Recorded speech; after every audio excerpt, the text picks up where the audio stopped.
नमस्ते विद्यार्थियों। अपने व्याकरण का जो पाठ था वो लगभग पूरा हो गया है। अब अपन पुस्तक में पढ़ेंगे। पुस्तक में अब यह है कि अपना जो सिलेबस है बोर्ड ने कितना निर्धारित किया है अब इसका पता नहीं है, इसलिए अपन एक दो चैप्टर छोड़ के थोड़े आगे से स्टार्ट करते हैं। तो अपन सबसे पहले कवि जो देव है चौथा अध्याय है वहाँ से शुरू करते हैं। तो कवि देव से प्रारंभ करते हैं। ये रीतिकाल के कवि है। कवि देव रीतिकाल के कवि है। देखिए, कवि जो देव है उनका जन्म 1730 ईस्वी विक्रम संवत में हुआ था।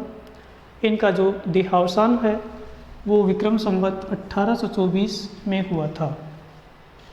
कवि देव का जन्म 1730 ईस्वी में हुआ और देहावसान 1824 ईस्वी को हुआ था।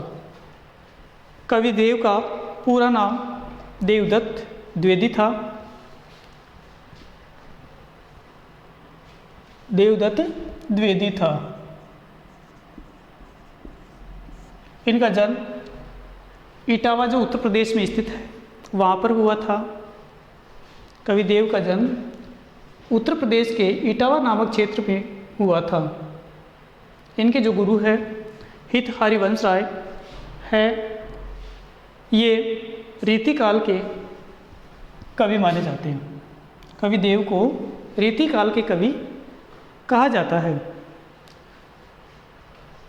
कवि देव ने अनेक राजाओं के आश्रय में कार्य किया। ये अलग अलग राजाओं के आश्रय में जाकर के उन्होंने अनेक काव्यों की रचनाएं की और राजाओं को प्रसन्न किया। इसके ऊपर इनको काफ़ी पारितोषिक भी दिया गया। कवि देव की जो रचनाएं हैं भवानी विलास, रस विलास, कुशल विलास, काव्य रसायन, देवचरित, अष्टयाम, सुजान विनोद, प्रेम तरंग, ये इनकी महत्वपूर्ण रचनाएं हैं।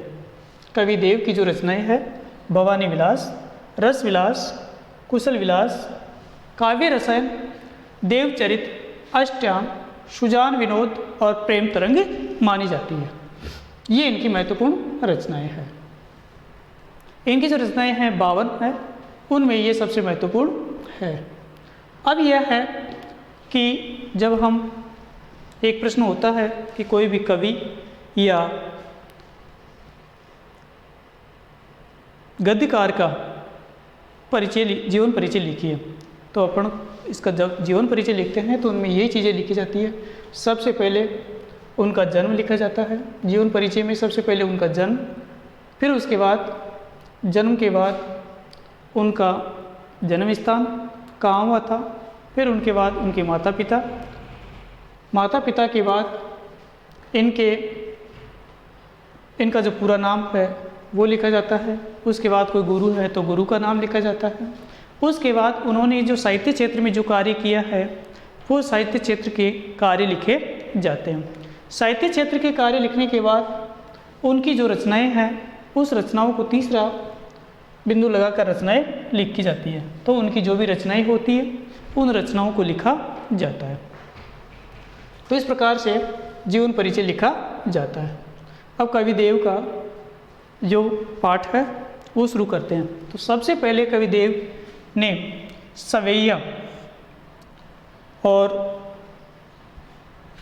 कवित्व की रचना की है। तो इनकी 2 सवैया हैं। इनकी जो अध्याय है इसमें इनकी जो भाषा है, भाषा ब्रज भाषा, इन्होंने ब्रज भाषा का प्रयोग किया है। इनके गद्य में जो रस है श्रृंगार रस है। श्रृंगार रस को महत्व दिया है। श्रृंगार रस में भी 2 रस होते हैं, एक संयोग श्रृंगार,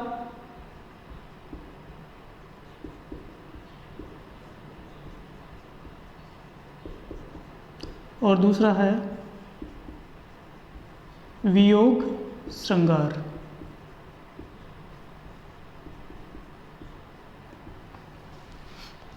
संयोग श्रृंगार और वियोग श्रृंगार। उसके बाद छंद है, तो इसमें छंद सवैया और कवित छंद लिया गया है। तो इस पाठ की जो भाषा है ब्रज भाषा है। श्रृंगार रस का इसमें प्रयोग किया गया है। श्रृंगार रस में दोनों जो रस है, श्रृंगार संयोग श्रृंगार और वियोग श्रृंगार, इनका प्रयोग किया है। छंद है सवैया और कवित छंद। तो कवि देव ने सबसे पहले सवैयों का प्रयोग किया है। दो इनकी सवैया है और एक इनका कवित छंद से ली गई है। तो पहली जो सवैया है वो ये है कि पायनी नुपुर मंजू बजे, कटी किंकिनी में धुनी की मधुराई, सांवरे अंग लसे पटपीत,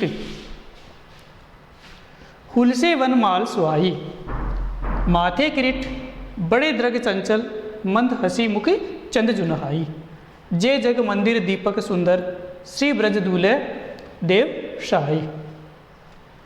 तो पहली पंक्ति में पायनी मानी पैर, पानी का मतलब पैर, नुपुर घुंघरू, मंजू मानी सुंदर, बजे मानी बजना, कटी मानी कमर, किंकिनी मानी करधनी, धुनी मानी आवाज, मधुराई का मतलब मधुर आवाज, सांवरे मानी सांवला, अंग मानी शरीर, लसे मानी सुशोभित होना, पट मानी वस्त्र, पीत मानी पीला, उलसे मानी प्रसन्न होना, सुशोभित होना, वनमाला, सुहाई का मतलब सुशोभित होना। माथे का मतलब मस्तिष्क, किरीट मानी मुकुट, बड़े द्रग चंचल नेत्र, द्रग का मतलब नेत्र, चंचल का मतलब चंचल, मंद का मतलब मंद, मुस्कान, मंद हंसी, मुख का मतलब मुख, चंद्रमानी चंद्रमा, जुनहाई का मतलब चांदनी, चे मानी जैसे, जग मानी संसार, मंदिर मानी मंदिर, दीपक का मतलब दीपक, सुंदर मानी सुंदर, श्री का मतलब श्री कृष्ण, ब्रज का मतलब ब्रज प्रदेश के, दूल्हे का मतलब दूल्हे, कविदेव शाही, कविदेव इसका वर्णन करते हैं। देखिए कविदेव ने श्री कृष्ण की सुंदरता का वर्णन करते हुए कहा है कि श्री कृष्ण के पायनी पैरों में नूपुर मंजू बजे, श्री कृष्ण के पैरों में जो सुंदर घुंघरू है वो बज रहे हैं और वो बहुत सुशोभित हो रहे हैं। कटी किंकिनी में धुनी की मधुराई, और श्री कृष्ण की जो कमर है उसमें जो श्री कृष्ण की कमर में जो करधनी है उसमें जो घुंघरू लगे हुए हैं उसकी जो आवाज़ है वो बहुत ही सुशोभित हो रही है। दोबारा से देखिए, श्री कृष्ण के जो पैर है उनमें जो घुंघरू है वो बहुत ही सुंदर बज रहे हैं। अर्थात श्री कृष्ण के पैरों में जो घुंघरू बंधे हुए हैं उनकी जो आवाज़ है वो बहुत ही सुंदर है, बहुत ही सुशोभित है। कटी किंकिनी, और उसकी जो कमर है उसमें जो करधनी है उसमें जो घुंघरू लगे हुए हैं उन घुंघरू की जो आवाज़ है वो बहुत ही मधुर है। सांवरे अंग लसे, और श्री कृष्ण का जो सांवला शरीर है उसके ऊपर, सांवरा अंग लसे, लसे मानी सुशोभित होना, श्री कृष्ण का जो सांवला अंग है उसके ऊपर पीले वस्त्र, पट पीठ, पीले वस्त्र बहुत ही सुशोभित हो रहे हैं।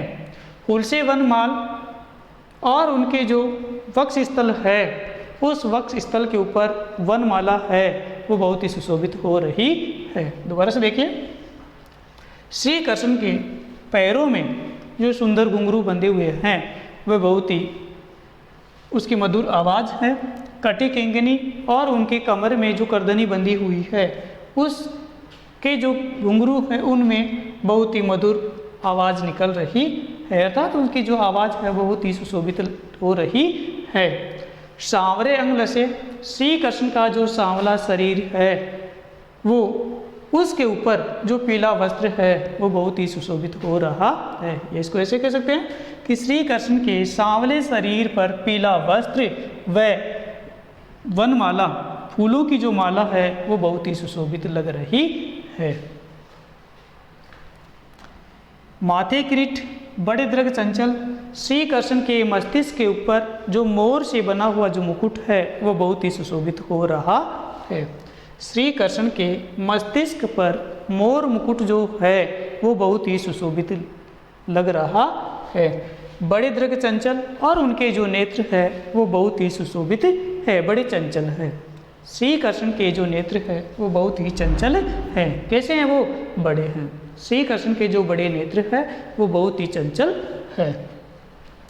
मंद हंसी मुख चंद्र जुनाई, और श्री कृष्ण के जो मुख की हंसी है वो चंद्रमा की चांदनी के समान दिखाई दे रही है। मंद हंसी, धीरे धीरे जो आवाज़ हंसी है, मुख श्री कृष्ण के मुख की जो धीमी जो हंसी है किसके समान? चंद्र जुनाई, चंद्रमा की चांदनी के समान दिखाई दे रही है। जिस प्रकार से चंद्रमा की जो चांदनी है वह लोगों के मन को प्रसन्नता पहुंचाती है, ठीक उसी प्रकार से श्री कृष्ण के चेहरे की जो मंद मंद मुस्कान है वह लोगों को बहुत ही सुशोभित लग रही है।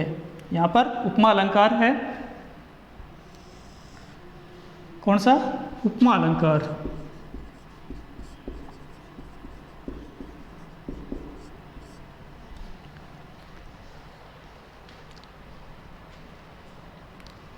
यहाँ पर ई है और यहाँ पर भी ई है, तो कौन सा हो गया? अनुप्रास अलंकार हो गया।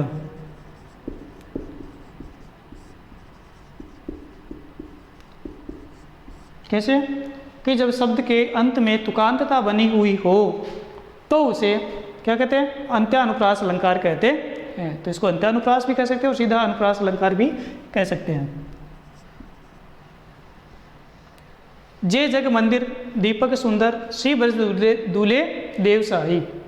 कवि देव ने श्री कृष्ण को जिस प्रकार श्री कृष्ण को एक दीपक के समान माना है, तो यहाँ पर कौन सा हो गया? रूपक अलंकार।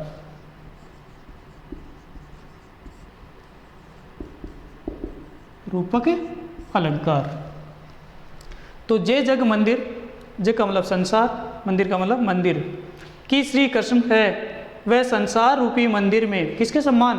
दीपक के समान सुशोभित हो रहे हैं। जिस प्रकार से एक मंदिर में प्रज्वलित जो दीप होता है जब वह जलता है तो उस मंदिर की चांदनी या उस प्रकाश से उसकी सुंदरता को बढ़ा देता है, ठीक उसी प्रकार से अपना जो संसार रूपी जो मंदिर है इसमें जब श्री कृष्ण बहुत ही शोभित होते हैं, अर्थात श्री कृष्ण है वो बहुत ही सुशोभित हो रहे हैं। दोबारा से देखिए, जे जग मंदिर दीपक सुंदर, कि संसार रूपी मंदिर में जो श्री कृष्ण है वो बहुत ही सुशोभित हो रहे हैं।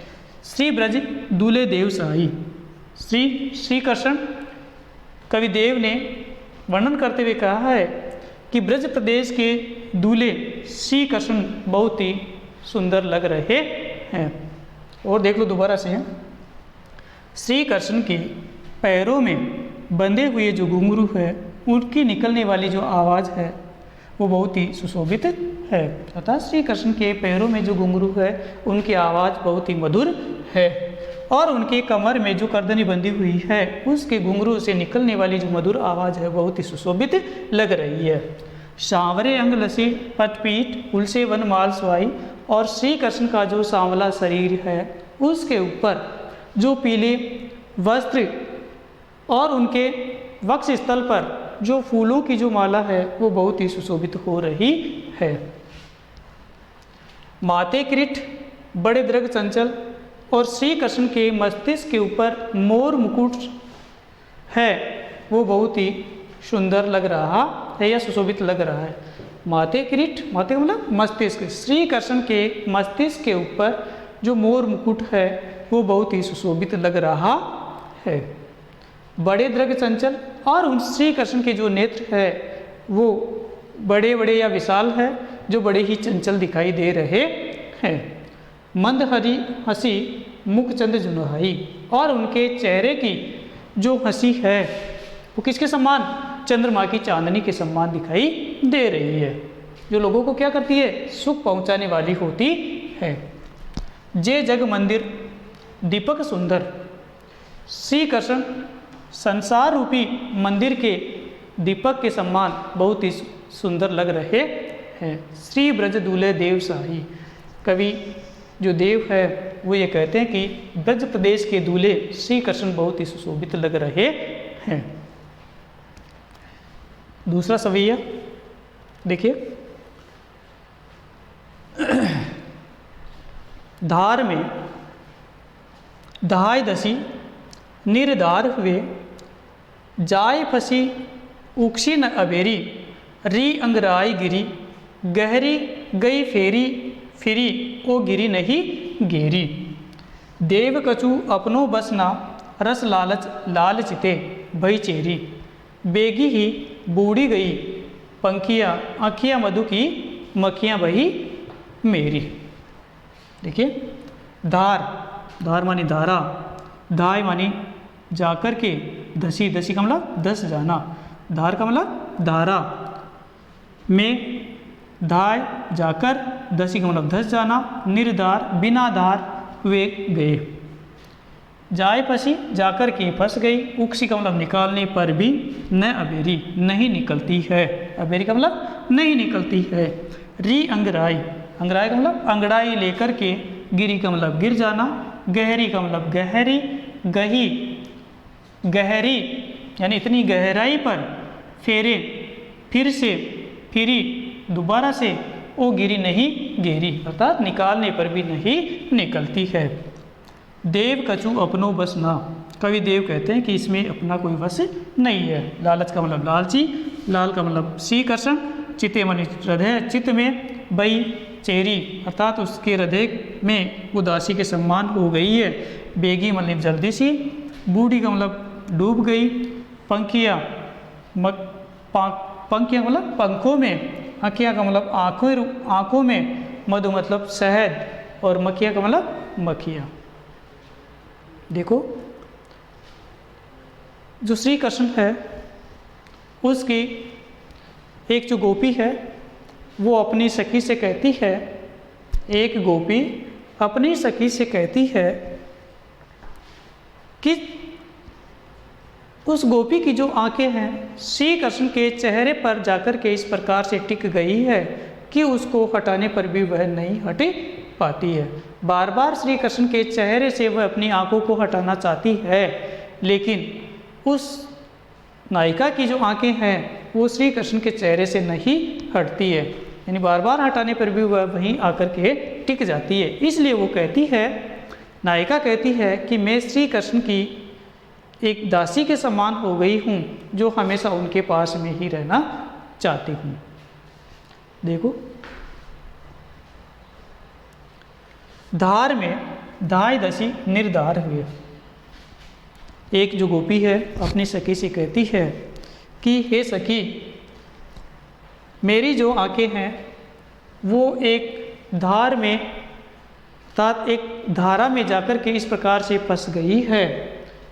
धार में दाए फंसी कि धारा में जाकर के वह इस प्रकार से फंस गई है, जाए फंसी जाकर के फंस गई है, उक्सी ना बेरी अर्थात उसको निकालने पर भी वह नहीं निकलती है। री अंगड़ाई गिरी कि वह अंगड़ाई लेकर के इतनी गहराई पर गिर गई है, गई फेरे गिरी ओ गिरी नहीं गेरी अर्थात उसको बार बार निकालने पर भी वह नहीं निकल पा रही है। एक जो नायिका है वो अपने सखी से कह रही है कि हे सखी, मेरी जो आंखें हैं वो एक धारा में जाकर के इस प्रकार से गिर गई है कि उसको बार बार निकालने पर भी वह नहीं निकल रही है। री अंगड़ाई गिरी कि वह इतनी अंगड़ाई लेकर के गिर गई है, फेरी फिरी ओ गिरी नहीं गेरी वह बार बार फेरने पर भी वह इस प्रकार से गिर गई है कि बार बार निकालने पर भी वह नहीं निकल पाती है। अर्थात श्री कृष्ण के चेहरे से बार बार वो अपनी दृष्टि को हटाना चाहती है लेकिन वह नहीं हट पाती है। देव कछु अपनो बस ना, कवि देव कहते हैं किसके शब्दों में? गोपी के शब्दों में, या उस नायिका के शब्दों में कवि देव कहते हैं कि अब इसमें हमारा किसी प्रकार का कोई वश नहीं है कि वह उसकी प्रेम रूपी जो रस है वह उसकी लालची हो गई है और वह दासी के समान हमेशा उन्हीं के पास में रहना चाहती है। बेगी ही बूढ़ी गई पंखियाँ और वह उसकी प्रेम भावना में इस प्रकार से जाकर के डूब गई है, जिस प्रकार से पंखियाँ अकियाँ मधु की मक्खियाँ बही बेरी, कि जिस प्रकार से जो मधुमक्खी है वो मधु में जाकर के जब बैठ जाती है तो उसके मधु में उसके जो पंख है वो जाकर के इस प्रकार से चिपक जाते हैं कि वह पुनः वहाँ से हटते ही नहीं है। ठीक इसी प्रकार से जो नायिका है उसकी आंखें भी उस मधुमक्खी के समान हो गई कि वह उनकी जो दृष्टि है वो जा हमेशा श्री कृष्ण में ही आसक्त हो गई है। ऊपर से देख लीजिए, धार में दहाई दसी निर्धार हुए। कवि देव कहते हैं, किसके शब्दों में? एक गोपी के शब्दों में कहते हैं। एक गोपी अपनी सखी से कहती है कि हे सखी, मेरी जो आंखें हैं वो एक धारा में इस प्रकार से जाकर के धंस गई है कि उसको बार बार निकालने पर भी वह नहीं निकलती है और वह अंगड़ाई लेकर के इस प्रकार से गिर गई है कि उसको हटाने पर भी या निकालने पर भी वह नहीं निकलती है। देव कछु अपनो बसना। कवि देव उस नायिका के शब्दों में कहते हैं कि हे सखी, अब हमारा इसमें किसी प्रकार का कोई वश नहीं है, क्योंकि हमारी जो आंखें हैं वो रस की लालची हो गई है। किस प्रकार से? कि लाल चिते भई चेरी, कि वह हमारे हृदय में श्री कृष्ण है वो इस प्रकार से बस गए हैं जिस प्रकार से एक बेगी ही बूढ़ी गई पंखियाँ अकिया मधु की मक्खियाँ बही बेरी, कि जिस प्रकार से जो मधुमक्खी है वो मधु में जाकर के चिपक जाती है, ठीक उसी प्रकार से जो श्री कृष्ण है वो हमारे हृदय में इस प्रकार से बस गए कि उसको हम निकालते हैं तो निकलते नहीं। अर्थात हम बार बार श्री कृष्ण को भूलना चाहते हैं लेकिन नहीं भूल पाते हैं। हम बार बार श्री कृष्ण के प्रति ही आकृष्ट होती जा रही है। तो आगे समझे, तो यहाँ पर दार में दाय दसी निर्दाय हसे उक्षी नबेरी री अंगराई गहरी। तो यहाँ पर अनुप्रास अलंकार है।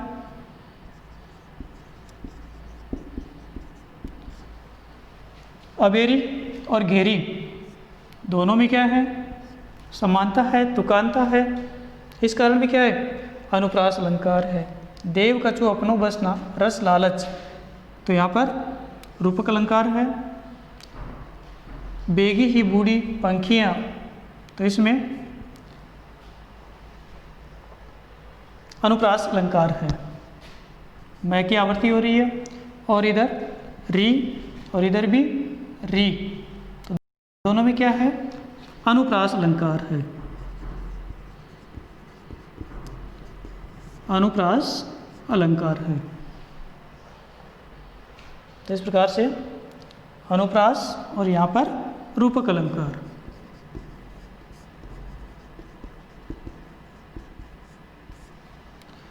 अनुप्रास और रूपक अलंकार का इसमें प्रयोग किया गया है। इसके साथ ही इसमें कौन सा? यमक अलंकार भी है। कैसे? उक्षी न बेरी गिरी न गहरी, यहाँ पर भी यमक अलंकार है। गिरी घेरी एक ही शब्द के लिए है, घेरी घेरना के लिए, है ना। तो इस प्रकार से ये सवैया छंद है। अब दूसरा है वो कवित छंद से लिया गया है। किसे? कवित छंद से लिया गया है।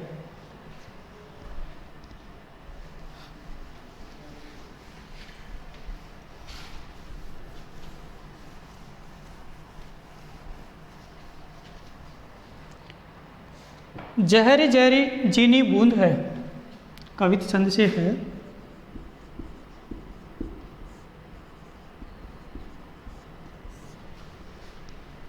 जहरी जहरी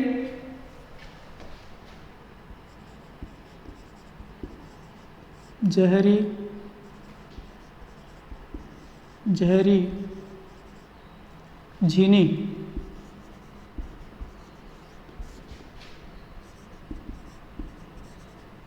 बूंद है, क्या?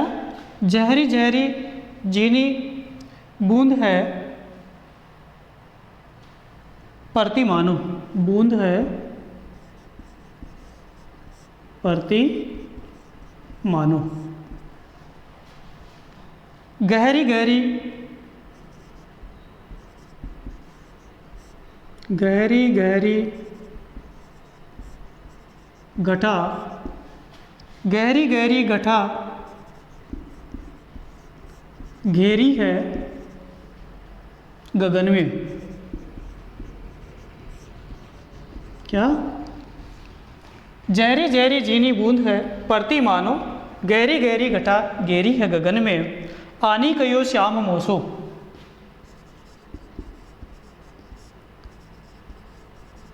आनी कयो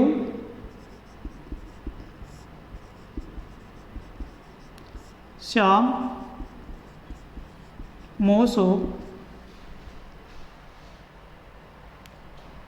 चली झूले पे को आजू, चली झूली बे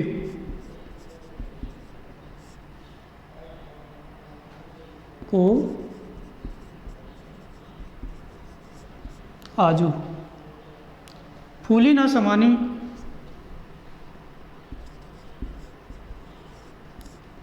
फूली ना समानी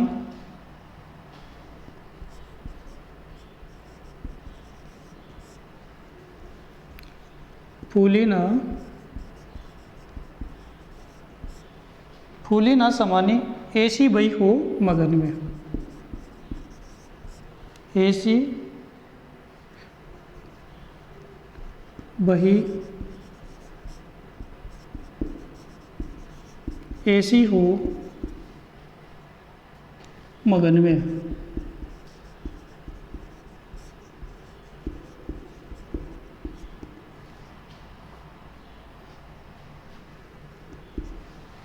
चाहती उठोई,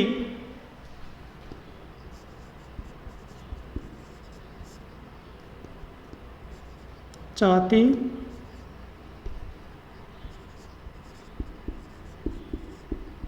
उठो ही, चाहती उठो ही उड़ गई सो, उठो ही, चाहती उठो ही उड़ गई,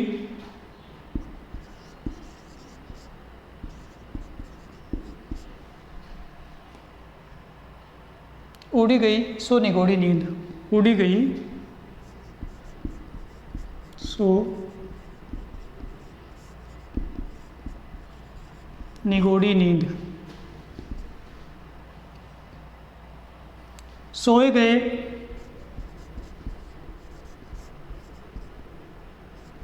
सोए गए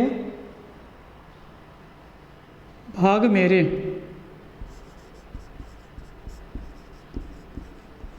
सोए गए भाग मेरे जागी व जगन में, जागी व जगन में।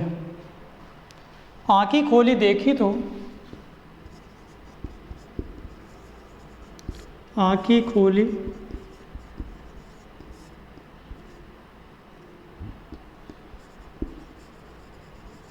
देखी तो, घन है ना घन श्याम। आँखें खोली देखी तो घन है ना घन श्याम, ना घन श्याम। वेई छाई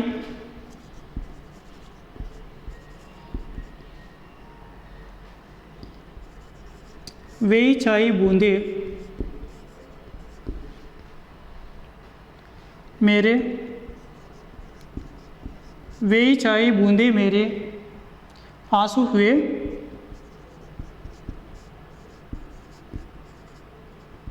आंसू हुए द्रगन में।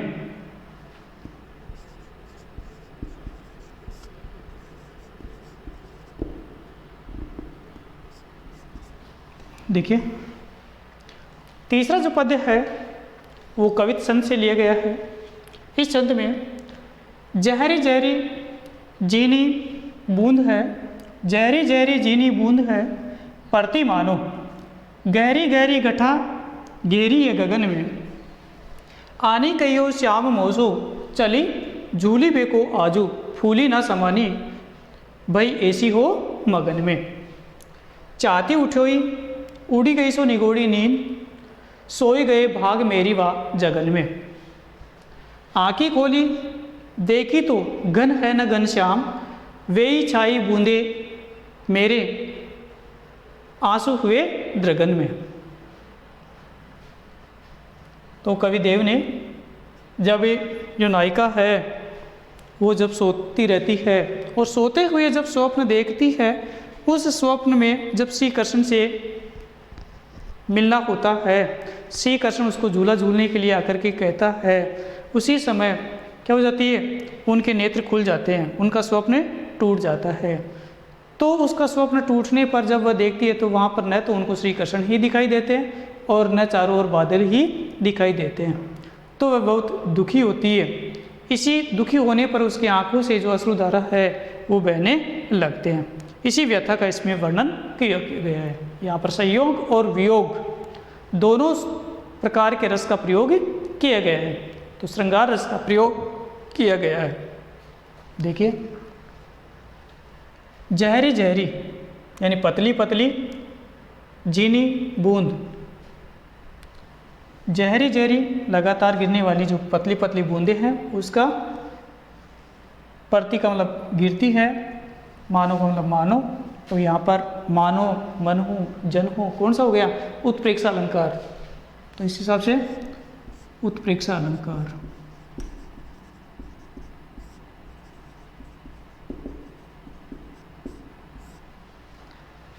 यहाँ पर पुनरुक्ति प्रकाश अलंकार है। जहरी जहरी पुनरुक्ति प्रकाश अलंकार। कौन सा, पुनरुक्ति प्रकाश अलंकार।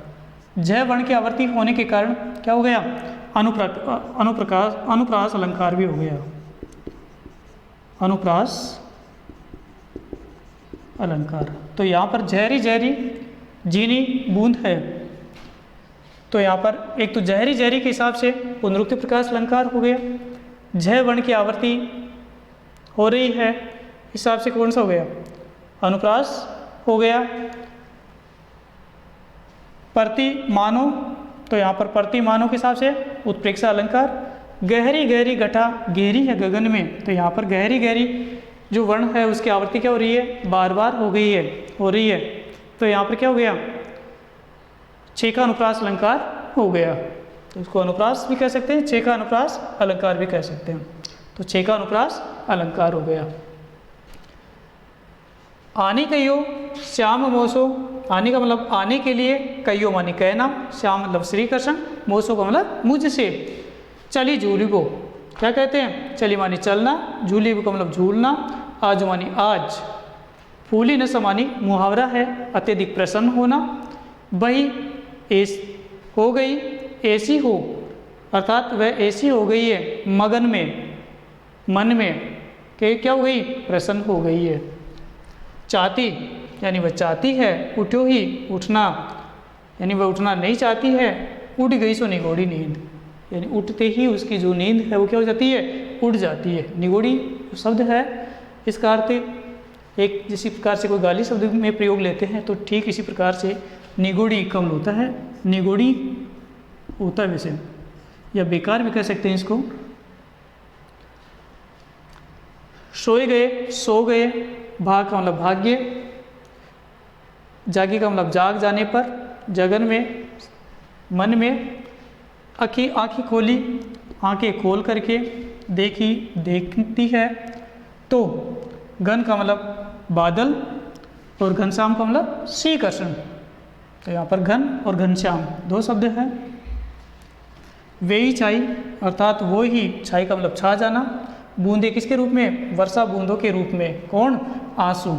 यानी उनके जो नेत्रों के अश्रु है वो किसके रूप में, वर्षा की बूंदों के रूप में छा जाते हैं।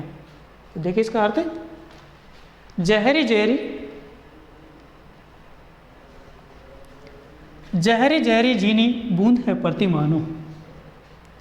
एक सखी अपनी सखी से कह रही है, गोपी है, नायिका है, वो अपनी सखी से कह रही है, अपनी मन की व्यथा सुनाते हुए कह रही है कि जब मैं सो रही थी तो सोते समय मैं एक स्वप्न देख रही थी। उस स्वप्न में देखो क्या, जहरी जहरी जीनी बूंद है प्रतिमानो, मानो ऐसे लग रहा था, प्रतिमानो मानो ऐसे लग रहा था कि जो वर्षा की पतली पतली वर्षा की जो बूंदें हैं वो गिर रही थी, अर्थात वर्षा की झड़ी लग रही थी। एक जो नायिका है अपनी सखी से कहती है, मानो ऐसे, यानी वो सो रही थी तब ऐसे लग रहा था मानो कि वह वहाँ पर क्या हो रही है, पतली पतली वर्षा की जो बूंदें हैं, बारीक बारीक जो वर्षा की बूंदें हैं वो गिर रही थी, उसके कारण वहाँ पर वर्षा की सी जड़ी लगती हुई दिखाई दे रही थी। गहरी गहरी गठा गेरी है गगन में और आकाश में, गगन का मतलब आकाश में, गहरी का मतलब चारों ओर से, गहरी का मतलब अत्यधिक गहरे, गठा का मतलब काले बादल, आकाश में जो काले बादल है वो चारों ओर छाए हुए दिखाई दे रहे थे। ऐसे लग रहा था मानो कि आकाश में जो काले बादल है वो चारों ओर से घिरे हुए हैं और उस बादलों में से महीन बारीक बारीक जो वर्षा की बूंदें हैं वो गिर रही थी, जो ऐसे लग रही थी मानो कि वर्षा की झड़ी लग रही है। आनी कहियो श्याम मोसो, और वो नायिका अपनी सखी से कहती है कि श्री कृष्ण, आनी कहियो आकर के कहता है, श्याम मोसो श्री कृष्ण मुझसे, तो इसको सीधे ऐसे भी कह सकते हैं कि श्री कृष्ण आकर के मुझसे ये कहते हैं, चली झूली बे कि आज झूला झूलने के लिए चलते हैं, चली झूली बे को आज कि आज झूला झूलने के लिए चलते हैं। इस बात को सुनकर के जो नायिका है वो क्या होती है, फूली न समानी, फूली नहीं समाती है, अर्थात अत्यधिक प्रसन्न होती है। मुहावरा है फूली न समाना, अत्यधिक प्रसन्न होना, यानी जैसे ही उस नायिका को जो श्री कृष्ण है स्वप्न में आकर के झूला झूलने के लिए जब कहता है कि भाई आज झूला झूलने के लिए चलते हैं, इस बात को सुनकर के जो नायिका है वो बहुत प्रसन्न होती है और वह मन ही मन बहुत प्रसन्न होती है। भाई ऐसी हो मगन में और वह मन ही मन बहुत प्रसन्न होती है। चाहती उठोई कि वह उठना नहीं चाहती है, उड़ गई सो निगोड़ी नींद, लेकिन उसकी जो नींद है वो उड़ जाती है, यानी स्वप्न जब टूट जाता है तो उसकी जो नींद, जैसे उसकी आंखें खुलती है, नींद उड़ती है, तो उसका जो स्वप्न है वो क्या हो जाता है, टूट जाता है। सोए गए भाग मेरी जागी व जगन में, जागी व जगन का मतलब जागने पर, कि उस जब वो सो रही थी तब वो क्या स्थिति में थी और जागने पर उसकी क्या स्थिति हो गई। सोए गए भाग मेरी जागी व जगन में, जब वो सोई हुई थी तब उनका भाग्य कैसा था और अब जगने पर उसकी क्या स्थिति हो गई है। आँखें खोली देखी तो, जब जैसे ही उनकी तंद्रा टूट जाती है तो वह आंखें खोल करके देखती है, आंखें खोली देखी तो, आंखें खोल करके देखती है तो न तो वहाँ पर घन है, घन का मतलब काले बादल, कि वहाँ उसे न तो काले बादल ही दिखाई देते हैं और न श्री कृष्ण ही दिखाई देते हैं। घनश्याम का मतलब श्री कृष्ण। वे ही छाई बूंदे मेरे आंसू हुए द्रगन में, वे ही जो नेत्रों से अश्रुधारा बह रही थी वो किसके रूप में, वर्षा की बूंदों के रूप में छा जाती है। दोबारा से देखिए, जहरी जहरी जीनी बूंद है परती मानो।